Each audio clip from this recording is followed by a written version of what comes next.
Have you ever repeatedly punched yourself in the genitals on public transportation?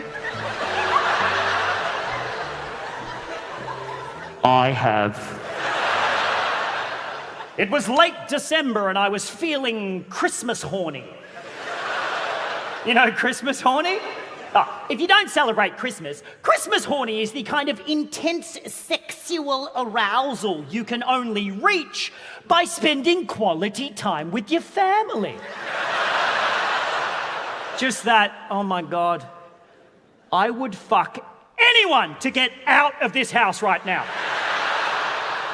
I would get railed by anyone in any position just to sidestep this intergenerational trauma for 5 fucking minutes. Dad's Christmas horny. It had been a strange Christmas because earlier in the year we lost my uncle. We found him again, but he was dead.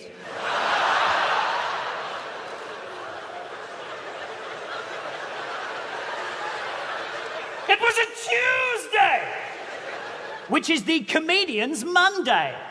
Not to be confused with Wednesday, which is the alcoholic's Friday. And of course, not mentioning Sunday, because that's the Lord's Day. Not to be confused with the day of our Lord, which is, of course, when Jesus Christ will return to earth to redeem his faithful believers while banishing all unbelievers to the torture and despair of eternal damnation, because Jesus can be a bit of a cunt like that.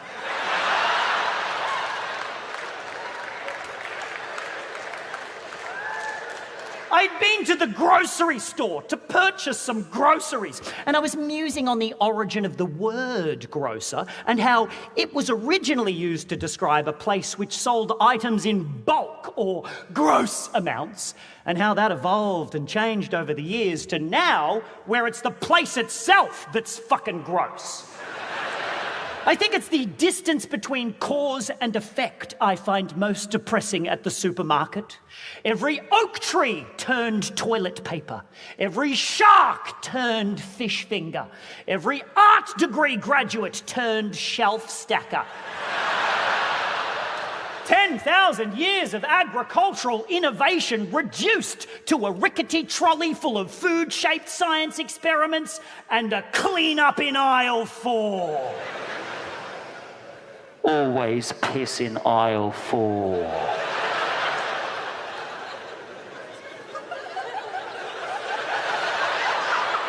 It's a security camera blind spot.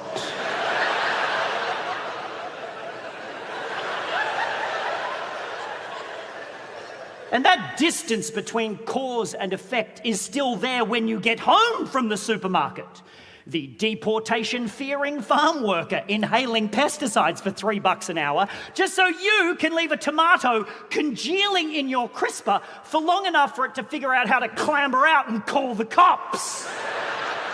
My crisper's fucked up, man. It's primordial in my crisper. I recently sold the rights to my crisper to the BBC. David Attenborough is filming in my fridge as we speak. And if I were a lesser man, I would probably do a David Attenborough impersonation at this point of the show, but it's a slippery fucking slope. Before you know it, I'll be sitting on a couch across from Graham Norton, awkwardly sweating my way through my best Matthew McConaughey or Owen Wilson impersonation, longing for the days when all you needed to make it in comedy was a loud shirt and a versatile pair of eyebrows. I have neither! And I don't trust the variety in the supermarket. Too many fucking things. All of those specialty stores bulldozed for the soulless convenience of a one-stop shop. I recall as a child, every product had its very own shop. There was the fucking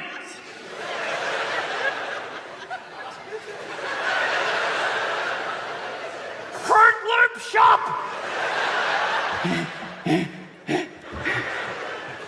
The fucking pea shop. That was, of course, before the frozen pea man was arrested for selling his own chilled urine to the public. Frozen pea?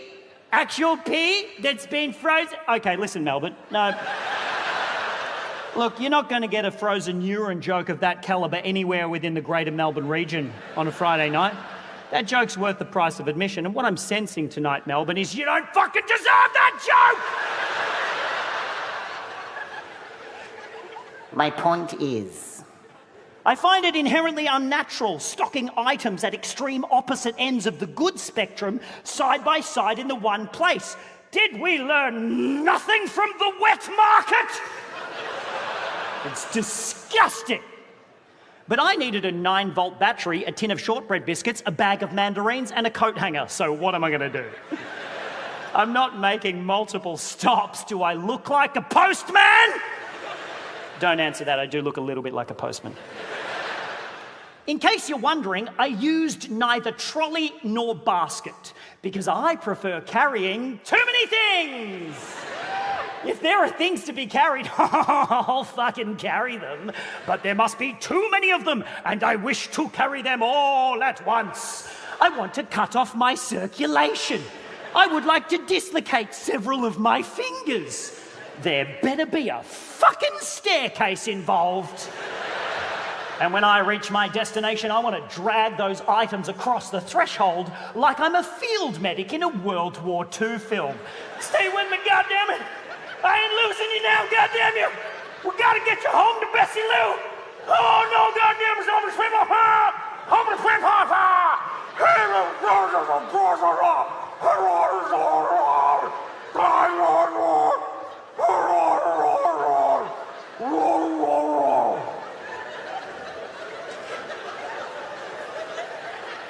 So I'm at the self-checkout. I always use the self-checkout when I'm at the supermarket. You know how at the supermarket now you can boop your own shit? You know how they let you do your own fucking boop? Sorry, I was just having a flashback to a joke I wrote in 2009. That was weird. Did you see that? What was that? So I'm at the self-checkout and I pretend to scan my goods and I pretend to pay for them and I go out on the street.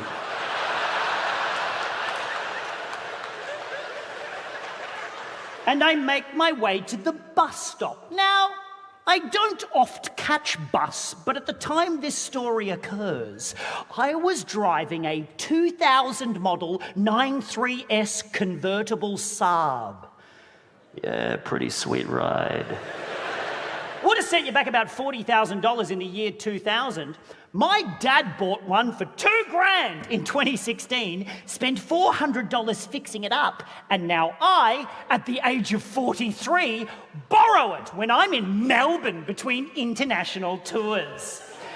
International tours which are going so well that when I'm in Melbourne between international tours, I borrow my dad's 2000 model 93S convertible Saab.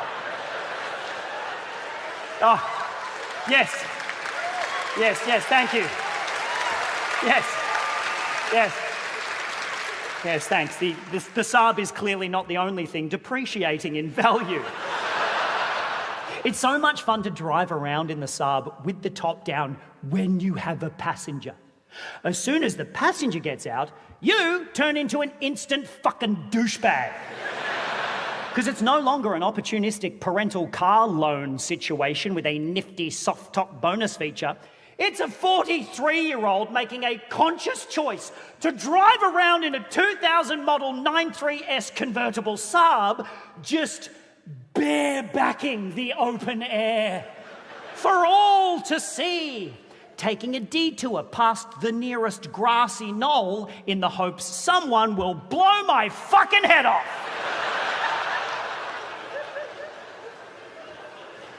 On this particular day, I have locked my keys in the car. It is not the first time I have done this. I've already poked a small hole in the soft top for easy coat hanger access. Hence the coat hanger purchase. So I get to the bus stop and I sit down on the bench and I inadvertently knock an empty can of Coke off the end of the bench and it lands on the ground and a couple of European wasps crawl out of it looking for something to kill.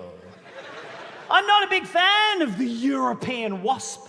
First introduced to Australia in 1959, they aggressively took over the landscape, taking more than their fair share and steamrolling anyone who got in their way. Sound familiar? Yes, they're exactly like Spotify. There's something very humbling about a bee sting killing the bee. The barb of her stinger lodging in her enemy and then disemboweling her as she pulls away. Humble, yet graphically violent. If taken literally, it puts a whole new spin on the Muhammad Ali philosophy, float like a butterfly, sting like a bee, doesn't it? By that logic, he'd throw one punch and then shit his intestines out all over the ring.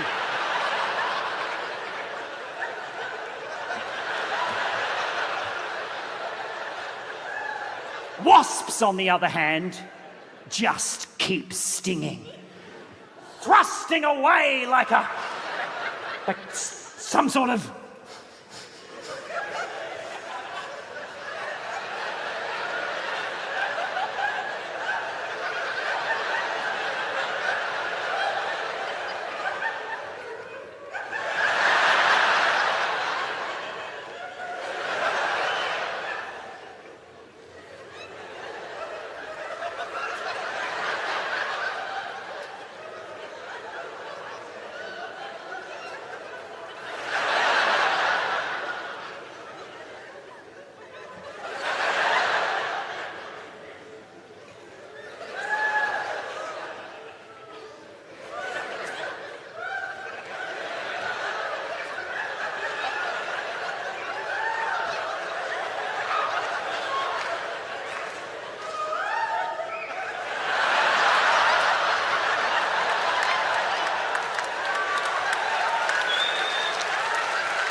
When I was writing this bit, I never thought it would devolve into me just thrusting and one person going,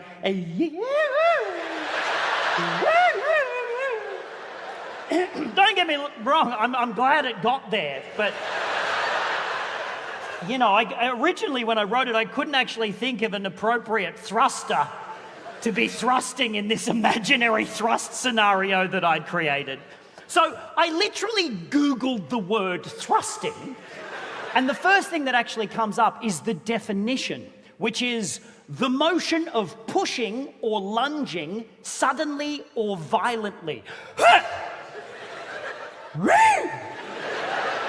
But the second thing that came up was an article from askmen.com from the 22nd of November, 2022, entitled Thrusting Techniques. Can using different thrusting techniques turn you into a better lover? I'll save you the read. The answer is not really.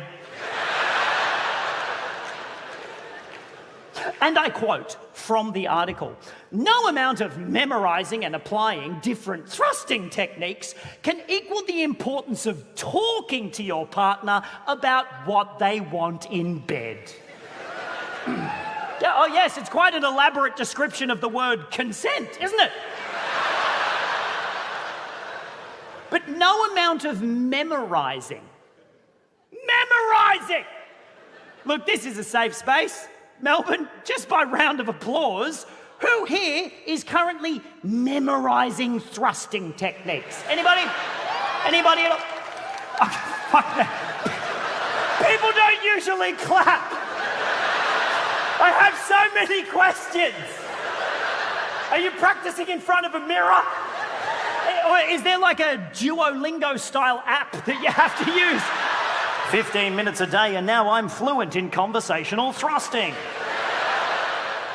Or do you have to learn it like dance choreography? 5, 6, 7, and thrust, and thrust, and woo, woo. I wouldn't be any good at it, man. I was never good at memorizing information for exams when I was at school. I used to cheat and write the answers on the back of my hand. So in this scenario, I'd be there in bed looking at the back of my hand. Okay, push or lunge. Suddenly or violently. Doesn't seem right. Okay.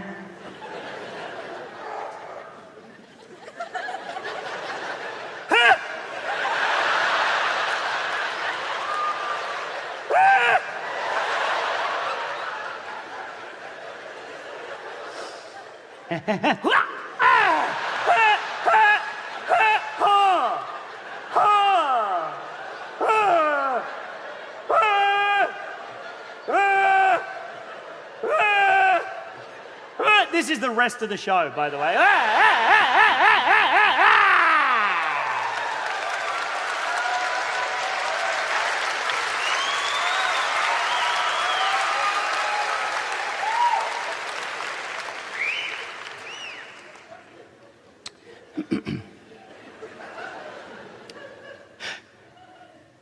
So I'm at the bus stop. And I am alone at the bus stop, but I know people will come.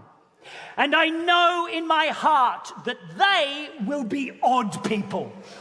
Because every bus stop in the world is the opening scene in an independent short film. It's just the way the universe works. Every time I am at a bus stop, there are weird characters there with me, and I can see the camera angles. I can see the script. I can see the disappointed parents who thought filmmaking was just a phase. Until one day their child asks if they can borrow the 2000 model 93S convertible Saab. So, I'm sitting at the bus stop, waiting for principal photography to commence on this independent short film. And over to my right, I hear somebody scream, "Walking man!"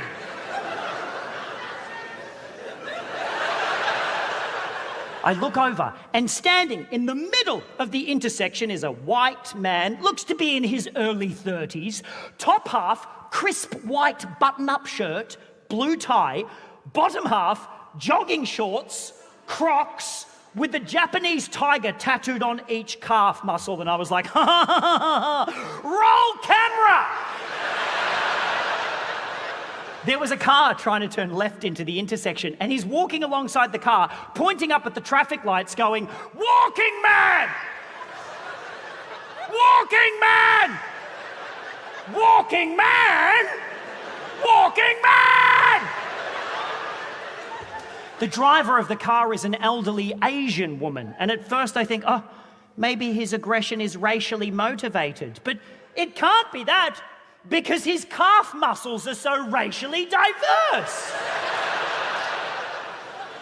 He bangs on the bonnet. She manages to drive around him and take off down the street, and he chases after the car, screaming expletives, and then comes and sits next to me on the bench.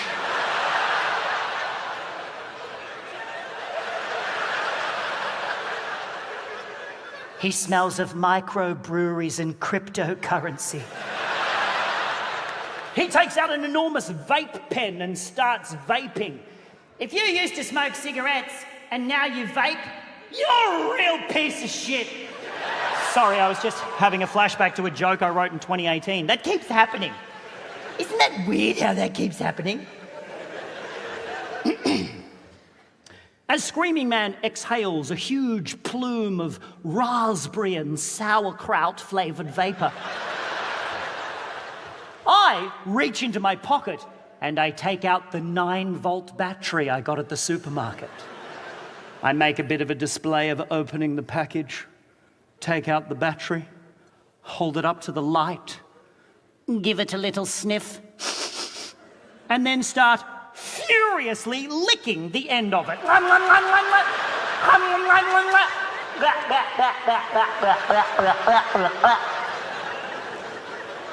I wait till I can feel Screaming Man looking at me, and then I turn to him and I say, "Oh, I used to vape, but this is much healthier.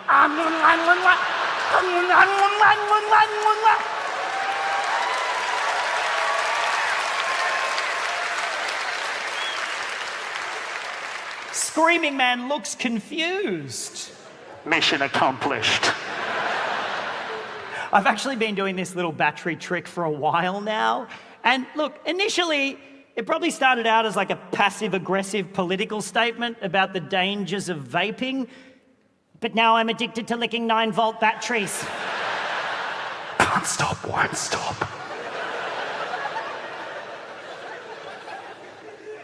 After a few more licks,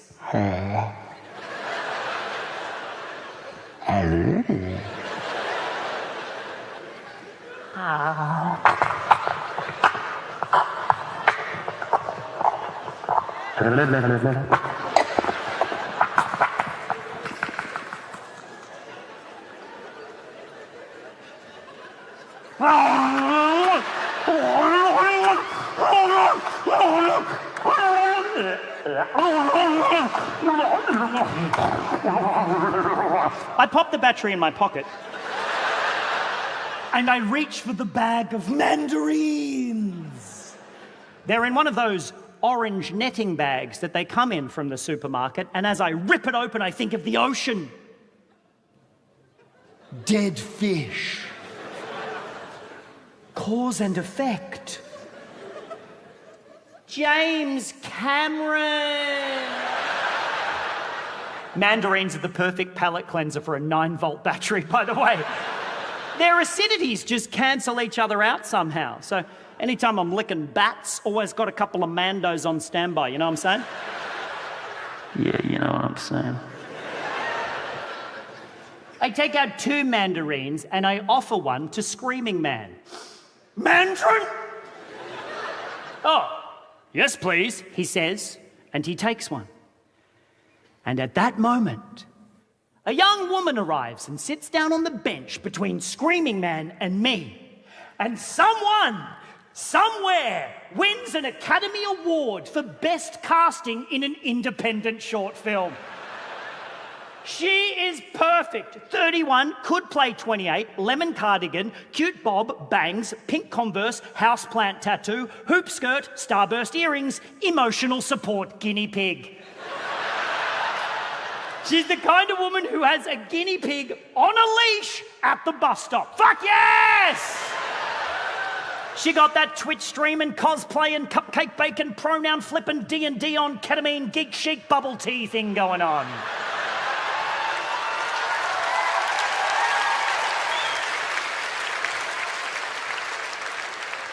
I mentally run through my schedule for the next couple of months, decide I have nothing important happening, and instantly fall in love with this woman.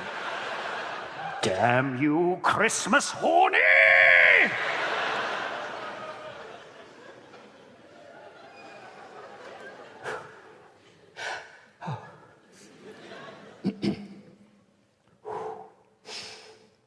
Mandarin? Oh. Yes, please, she says, and she takes one. And there we sit. 3 characters in an independent short film, silently enjoying our mandarins with a fucking guinea pig. Shot through the heart, and you're to blame, darling, you give love a bad name. The fact that Screaming Man's ringtone is Bon Jovi totally tracks with his character. The fact that he stands up and walks away to a respectful distance to answer the call does not track with his character at all. Because if this was an independent short film, he would answer the phone on the bench next to us, and his one-sided telephone conversation would do a lot of heavy lifting when it came to revealing later moments of the plot. He'd be all like, "No, I am not coming into work today, for I have a funeral to attend." And even if I get somehow swept up in the story of two unlikely strangers and a guinea pig, you better damn well believe I will be attending that funeral right on sunset. But he doesn't. He gets up and fucks off. And I'm starting to feel very disappointed until I notice the young woman is looking at me.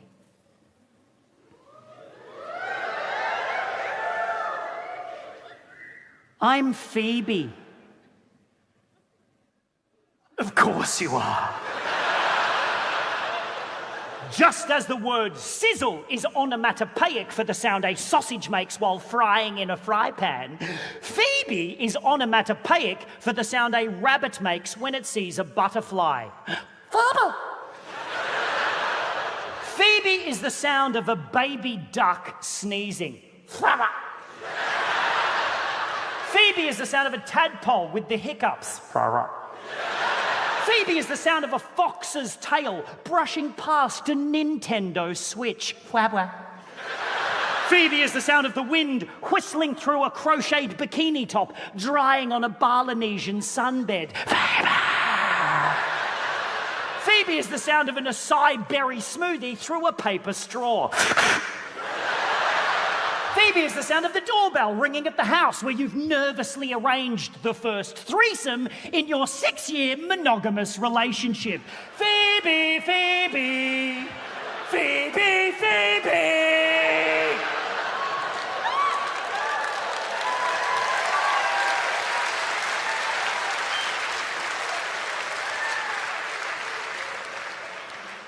Hello, Phoebe. My name's Randy. Hello, Randy. This, she says, holding up the guinea pig, is Simone de Beauvoir.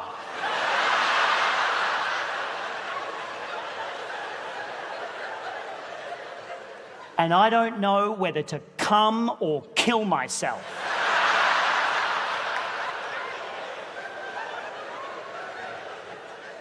At that moment, the bus arrives. Screaming Man ends his telephone call and gets on first, followed by Phoebe and Simone de Beauvoir.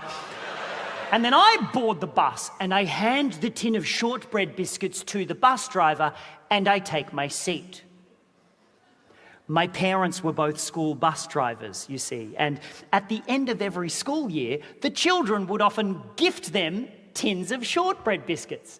So now, anytime I catch a bus, I hand a tin of shortbread biscuits to the bus driver and I say, "Thank you for your service," to distract from the fact that I have not purchased a ticket. Now, it's quite a full bus, but everybody has a seat. I'm sitting across the aisle from Screaming Man and I'm 4 rows back from Phoebe. And I'm staring at the back of her head, wondering if our children will have ADHD. And I start to think about how to turn this entire experience into a comedy routine. See, as a comedian, I got to be looking for the funny in every situation all the time. I have to constantly mine my real life for comedic material, no matter how dark shit gets. Got to be fresh, got to be original. I can't come up here and do 58 minutes of fart jokes, as much as I would love to. It's got to be fresh and new and exciting stuff. The pressure is enormous. That's why I always carry a dick pic in my top pocket. Just to remind me that you're only ever as good as your last dick joke. Not very good! Ha!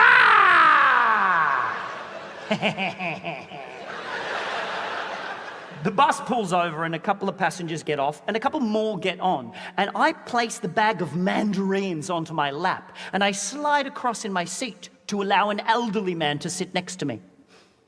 And as the bus pulls back out into traffic, I experience the most intense, instant, horrific pain in my right testicle.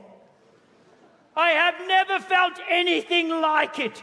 It is as if someone has taken a hot needle and they are pushing or lunging it suddenly or violently right into my ball sack.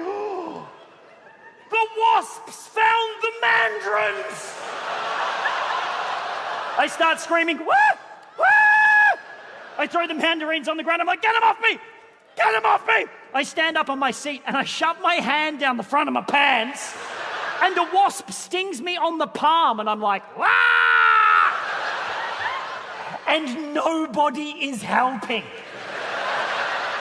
Screaming man looks at me and tells me to sit down and shut up. The old man next to me looks at me, gets up, moves to another seat. The bus driver's useless. He's eating fucking shortbread biscuits. And worst of all, Phoebe, love of my life, is looking back at me in horror, shielding Simone de Beauvoir's eyes from the spectacle. And as I stand there, with everybody judging me or ignoring me, but nobody asking me how they can help, as I scream in agony, repeatedly punching myself in the genitals,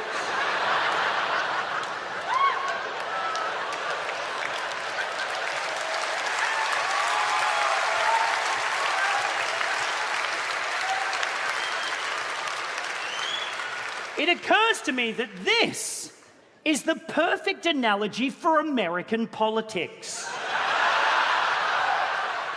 Which is why tonight, I am announcing that I am officially running for President of the United States of America in 2024. Hit it!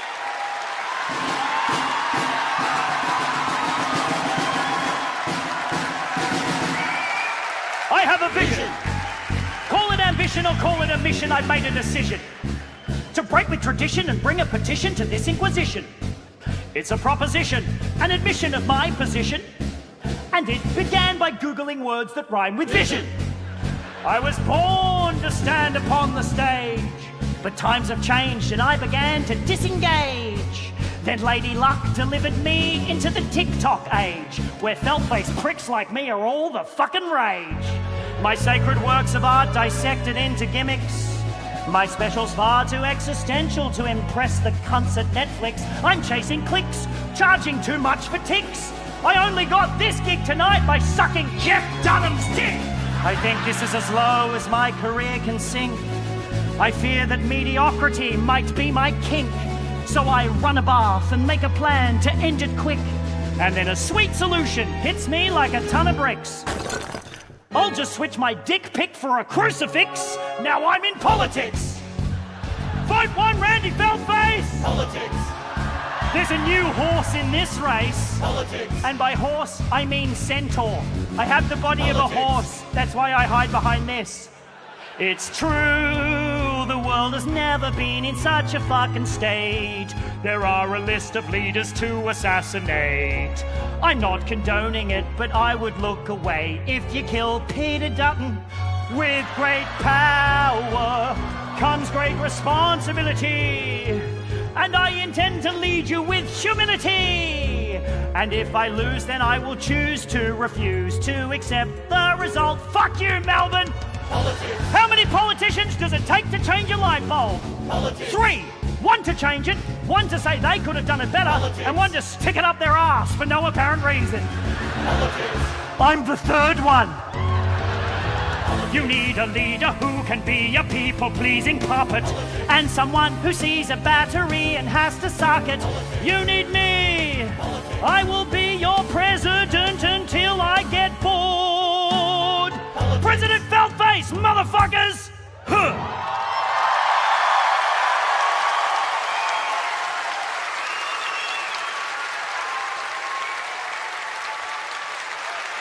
All right. All right. Now, the first thing any brand new political party needs is its very own written constitution. And here's one I prepared earlier.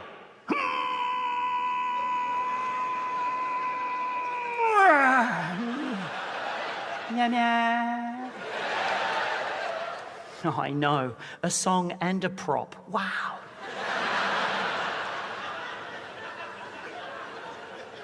No expense spared for the people of Melbourne.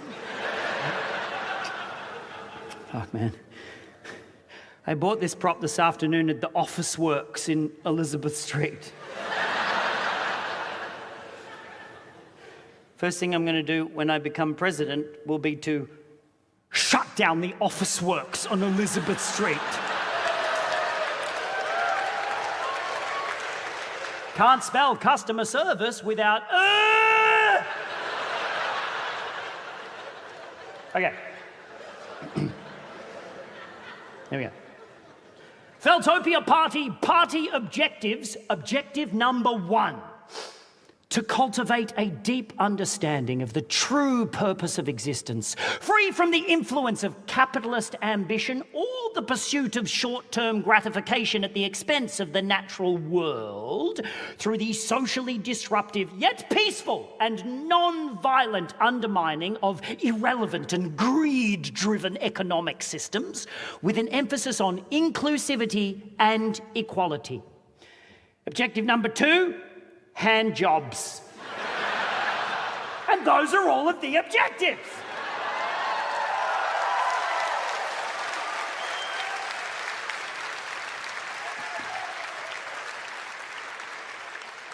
Just before we go on, I could tell a lot of you are thinking, hang on a minute, Randy, aren't you Australian? I thought you had to be Merkin if you want to be President of America. Well, I will have you know, my friends, some of my parts made in America. Loophole! You know, comedians and politicians are very similar. We've both monetized transphobia. We also dance with the distance between cause and effect. Comedians say things on stage that can have a lasting effect. I mean, you might be driving home tonight and you'll go, hand jobs. And politicians are literally controlling the weather. And if you haven't personally experienced an extreme weather event yet, it's only a matter of time before it's your weird neighbour on the evening news being interviewed going, well, my house was on fire and underwater at the same time, but I had to go back in for me dog. But despite the similarities, I always thought the leap from comedy to politics would be impossible. And then a Ukrainian improv comic by the name of Vladimir Zelensky became one of the most charismatic wartime presidents in history, and I was like, Oh, maybe I'll give it a shot. yeah, it doesn't seem so far-fetched for old Randy Fuckface now, does it? Huh? Zelensky quit comedy for politics, though, and he's a huge role model of mine. I'm a big fan of the Zelensk. Which is why tonight, I am announcing that I am officially retiring from the comedy business. I'm done. Oh, well, I can't do both, can I? Imagine popping down the Palais on a Friday night to see the president do a tight 10. It'd fucking suck. You'd think it would be good, but it'd be the hackiest, most middle-of-the-road, people-pleasing comedy shit. Folks, don't you hate it when you're trying to get a bill passed through the Senate and you need to go poop? The only motion that needs passing around here is that third coffee I regret having this morning. You know what I'm talking about. Filibuster. Fill a bucket, more like it.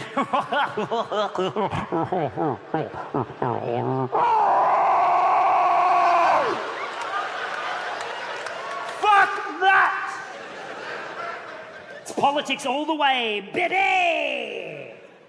Until the inevitable assassination attempt thwarted by the dick pic in my top pocket, whereupon I shall retire from politics and announce my long-awaited comedy comeback show! Ah, yes, we all love a comedy comeback show, don't we? Oh, I thought that he wasn't doing it anymore. But then he's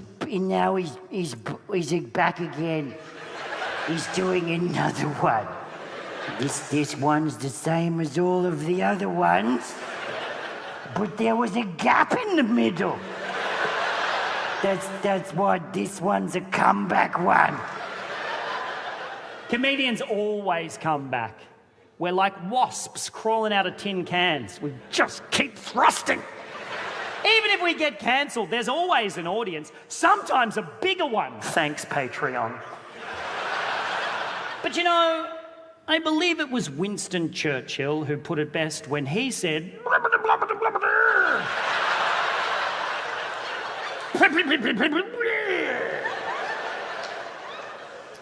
yeah, really makes you think, doesn't it? Hello there, what's your name? Thomas. What is it? Thomas. Thomas! Hello, Thomas! Hi. Did I get you on the first go? Yeah. Fuck yes. Thomas! What did you do today, Thomas? Not much. Had a day off. You what? Had a day off. Thomas had a day off, everybody! Thereby proving that Thomas is not someone that I've planted in the audience for very interesting back and forth crowd work. What did you do on your day off, Thomas? Just hung out and I had a job interview. You had a job interview? Now we're getting somewhere. What job are you going for, Thomas?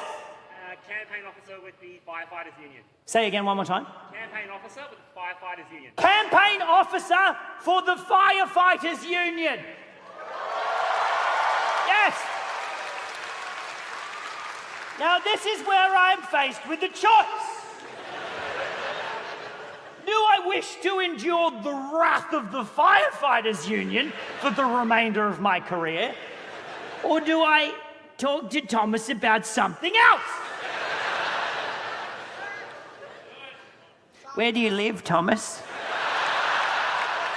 Yeah, firefighters are big and muscly and climb ladders and have hoses and shit. I shall not be taking them on this time. No, I shall not. Thomas, where do you live? Looks great. Footscray? Fuck yes! Come on, the doggies! Some football fans in the crowd. That doesn't gel with my normal demographic, but that's cool. Hey, Thomas. Tell me something else interesting that's more interesting than your job interview and Footscray. Who did you come here with tonight, Thomas? Just by myself. Just by yourself? Fuck yes! Come on now! Come on! Yes! Yes! Thomas!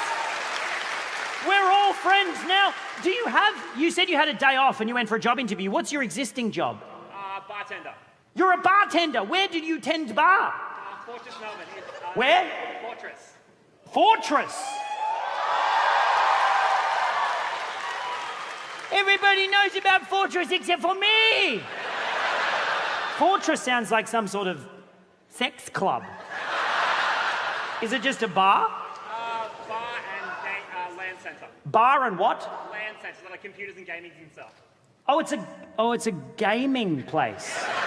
See? That's why my crowd cheered so much. That checks out more. Did you hear how that cheer was louder than the sports fans? Fortress, yeah! Footy, yeah. Oh, that's so cool. So you were a bartender at a place where you go and play games and drink. Yeah. Oh my God, and you're here on your own. Oh my God, you must get laid so much.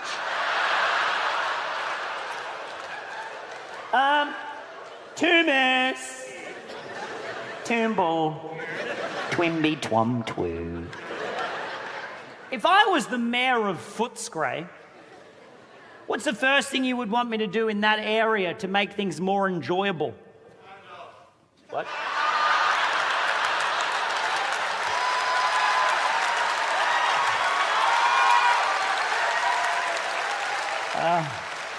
If you didn't hear it, he said hand jobs.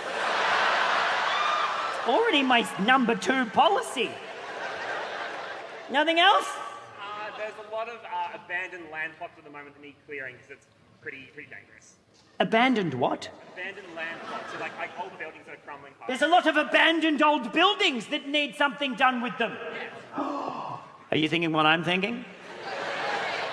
More bars where you can play games? More nerd bars? Oh my God! Okay, first thing I'm going to do, hand job. Second thing I'm going to do is going to turn all of the abandoned buildings in Footscray into, like, nerd palaces. Yes. Yes, people shall come from miles around on their own.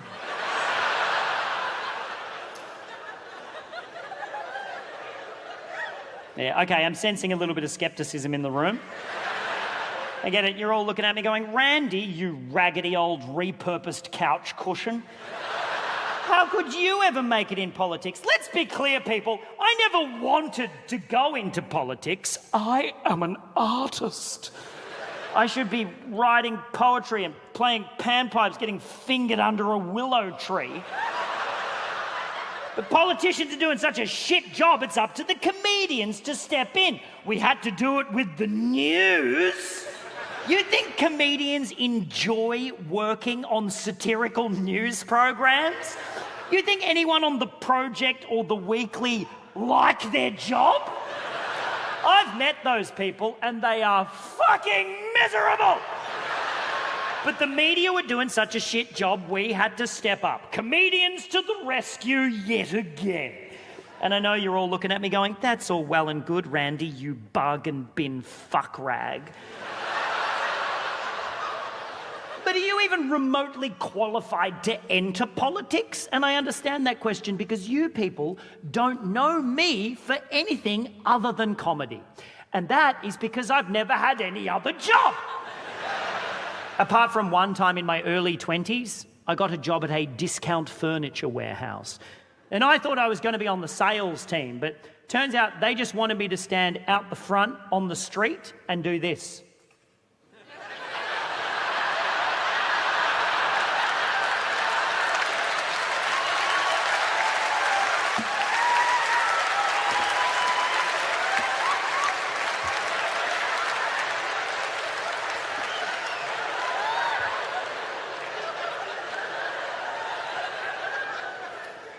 I did it for 8 years! But you'll be glad to know that this was not an overnight decision. I've taken this decision very seriously, my friends. I want to be a palatable political candidate. I want to be someone the voting people can trust. Which is why tonight, I am very excited to unveil my full-scale political makeover!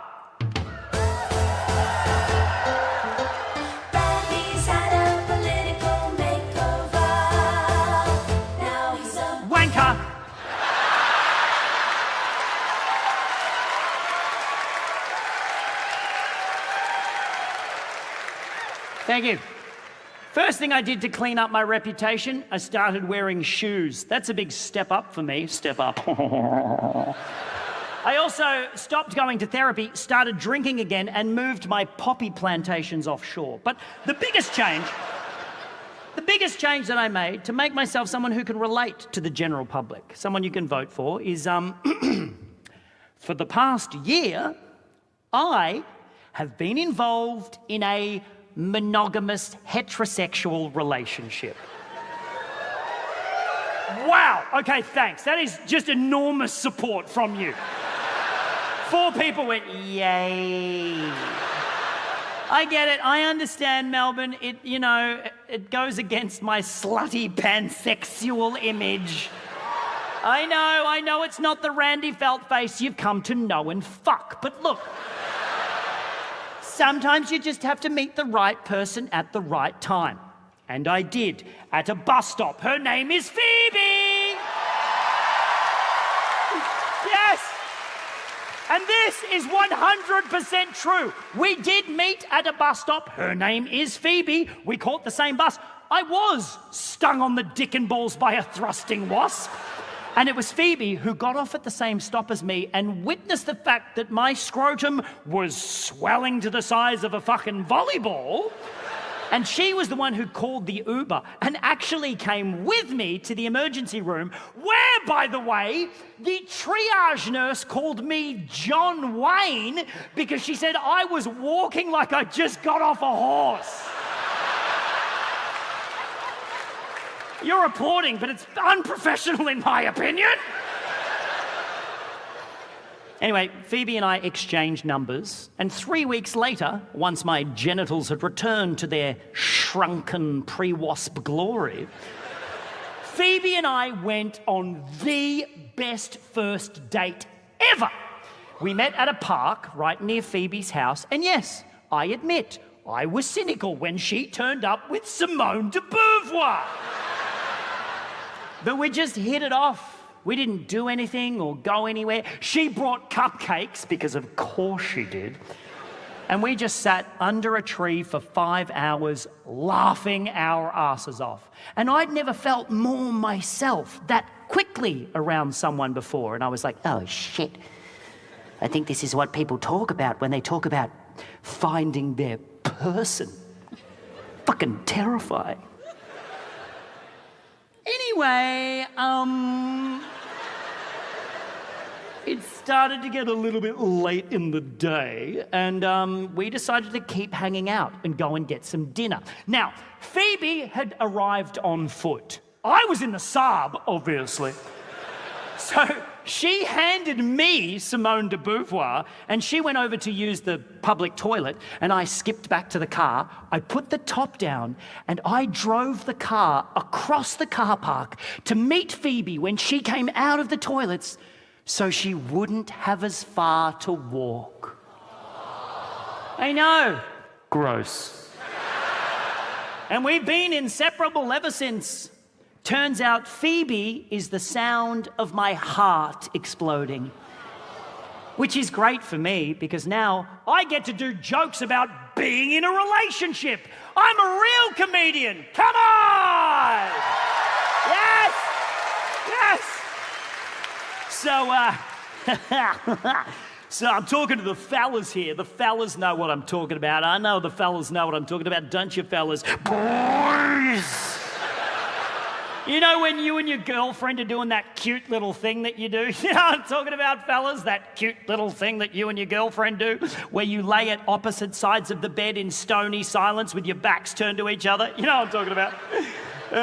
And she's trying to hide the fact that she's crying. You know what I mean? And you're rolling your eyes so far up in your head, you can see your own fucking brain. You know what I mean? And you think to yourself, we should have a kid.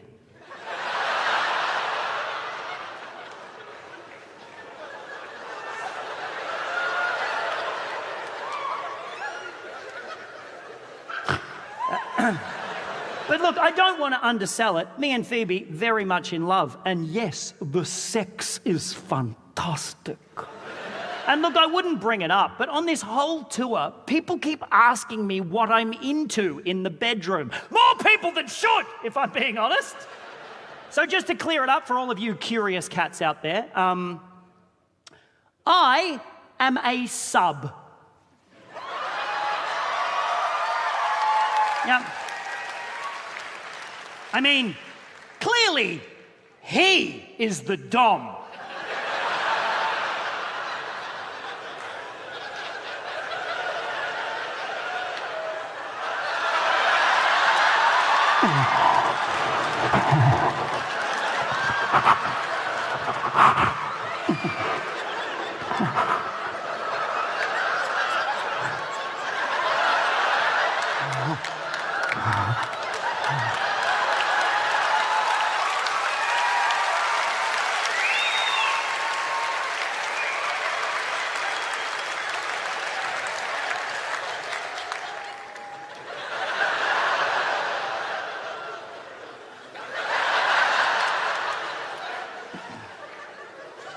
Thank you, Daddy. So there you have it, my friends. I am a boring man in a committed relationship with conservative opinions and a hint of sexual deviancy. I am your new president!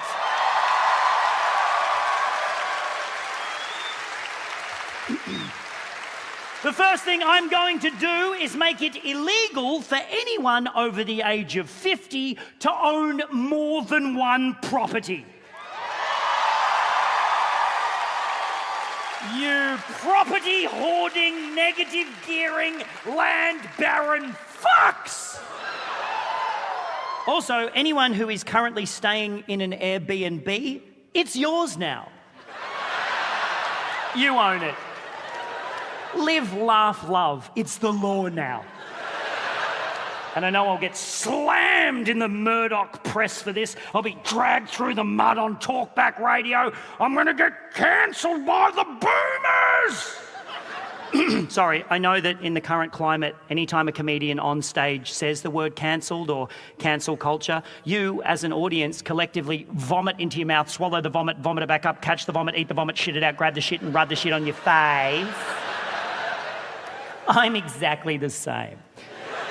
But it does not mean that I am not terrified of being cancelled. So tonight, I thought I'd get out in front of this shit and reveal some of my ugliest truths to you all this evening and cancel myself before anyone else can.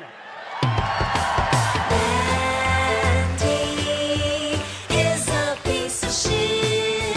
Let's cancel him. I masturbate while driving.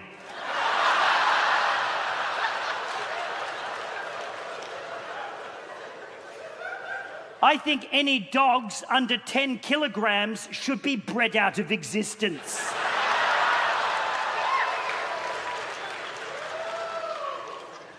Sydney is better than Melbourne.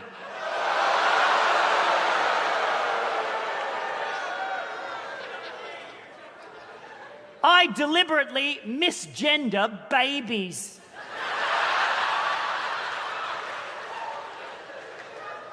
Within the first minute of this show, I referred to Jesus Christ as a cunt. That happened. Now, look, I'm not here to shit on anybody's faith systems, okay? Dig what you want to dig, baby. But you got to understand, I was raised Catholic, so in my opinion, jokes about Jesus are fucking hilarious.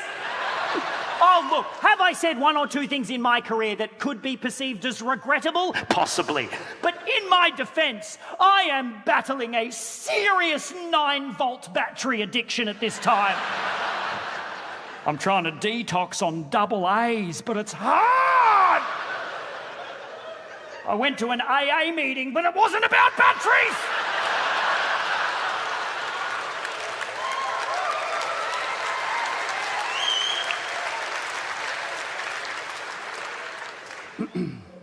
And finally,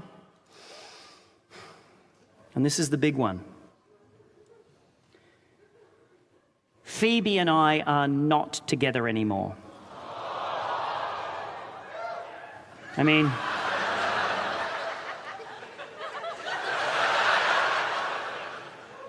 technically, we didn't make it past the first date. It was the best first date ever. All of that was true. We had an amazing day in the park and it started to get late. We decided to go get dinner. So she handed me Simone de Beauvoir. She went to use the public toilets. I skipped back to the car, put the top down, backed the car up, and it turns out Phoebe is the sound a guinea pig makes when you back over it with the 2000 model 93S convertible Saab.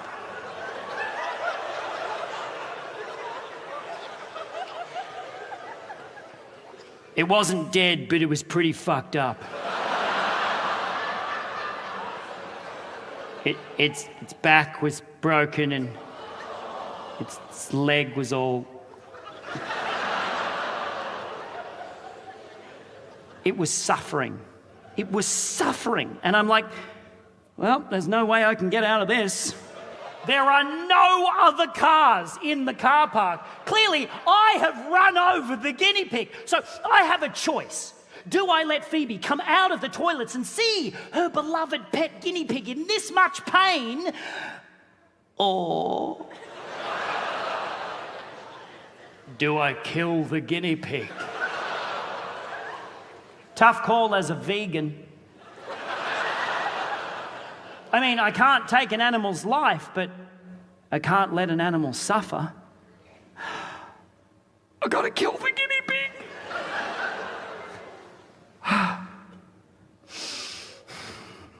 So, I picked up a rock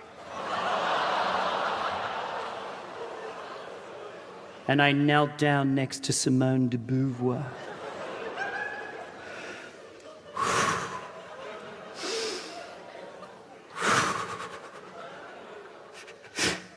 so sorry. If I hadn't have locked my keys in the car 3 weeks ago, you wouldn't be in this position. The distance between cause and effect.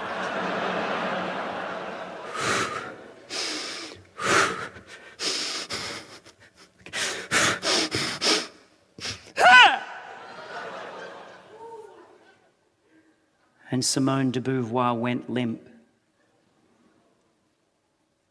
And I imagined her little soul rising up out of her body.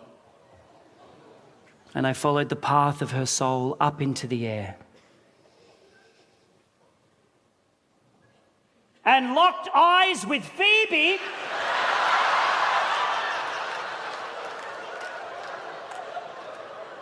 Who had just witnessed me murder her guinea pig in cold blood. I mean, who brings a guinea pig to a first date? Seriously. Who brings cupcakes to a first date? Cupcakes with blue icing, by the way. Blue is not even a natural colour for foodstuffs. Name me one blue food. Blueberries are fucking purple! Sorry. Sorry, I was just having a flashback to a joke I wrote in 2013. I'm so sorry. You know that joke, actually, if you're not familiar with that joke, that blueberries bit, it's one of my most well-known jokes. People quote that joke at me all the time. People make fucking fan art for that joke. The original premise was, what flavour are blue 7-Eleven slushies? And then that turned into a bit about food allergies. Anyway, the punchline was always, blueberries are fucking purple. Now, I filmed that joke for a special, and after it had been online for a few years, somebody pointed out to me that it is very similar to a joke by one of the greatest comedians of all time, George Carlin. And by very similar, I mean almost identical. George Carlin's bit is about blue foods, and he actually uses the words, blueberries are purple. Now, when I wrote the joke, I knew who George Carlin was, sure, but I'd never seen that bit. I hadn't seen much of his stuff, actually. I was more of a Bill Hicks fan at that point in my life. Yeah, if you're not familiar, if Carlin's the Torah, Hicks is the New Testament. But I can say with absolute confidence that if I had seen the George Carlin blue foods bit, there's no fucking way I would have written that joke. That's not how I roll, Melbourne. And look, it's not a particularly original premise. Blueberries are fucking purple! But the fact is, George Carlin filmed that joke in front of a live audience 2 years before I was even born.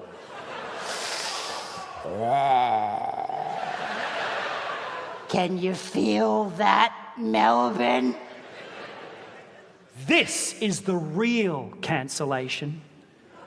You've all totally forgotten that 2 minutes ago, I caved in a guinea pig's head with a fucking rock. Look, the greatest crime in comedy is lack of originality. But in politics, lack of originality is a fucking asset. So maybe I'm entering politics not because I actually want to see change in the world, but because I'm not certain I have anything original left to contribute. I don't want to become a Randy Feltface cover band, churning out another hour of jokes, barely distinguishable from the last hour of jokes, year after year after year, having flashbacks to jokes I've already written while I'm on stage, or second-guessing every single comedic premise for fear of plagiarism. To be perfectly honest, I don't even know if I know how to be funny anymore. Excuse me.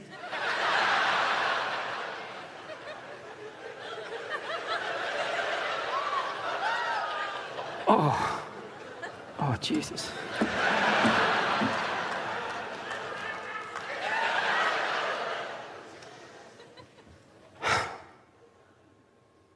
So anyway, after I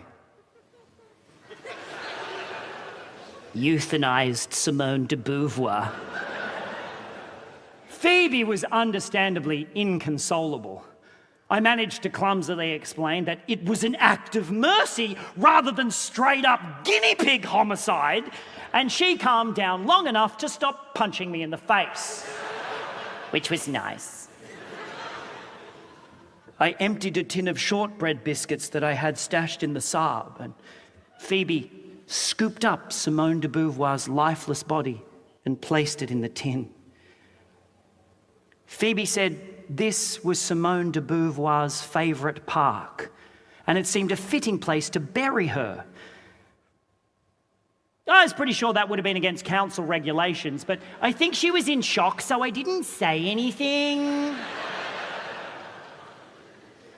There was a circular rose garden in the middle of the park with soil loose enough for me to dig a hole with a stick, and we placed the tin into the hole, covered it with dirt, and stepped back. As Phoebe began to shakily sing Candle in the Wind by Elton John,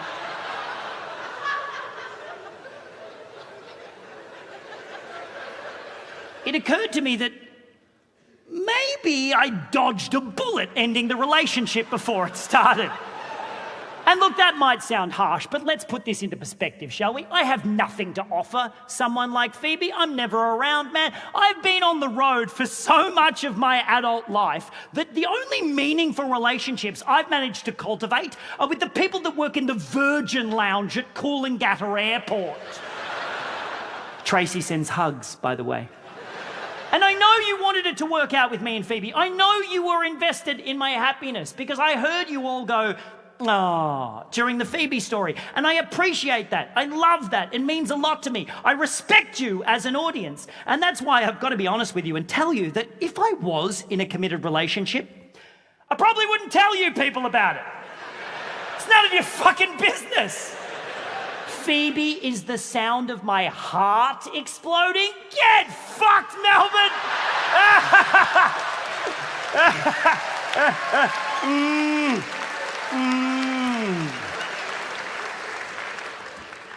The sun began to set as Phoebe moved on to Green Day's Time of Your Life.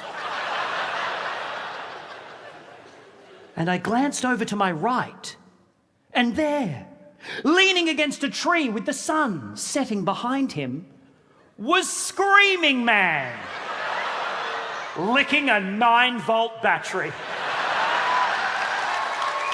And the credits began to roll on this independent short film.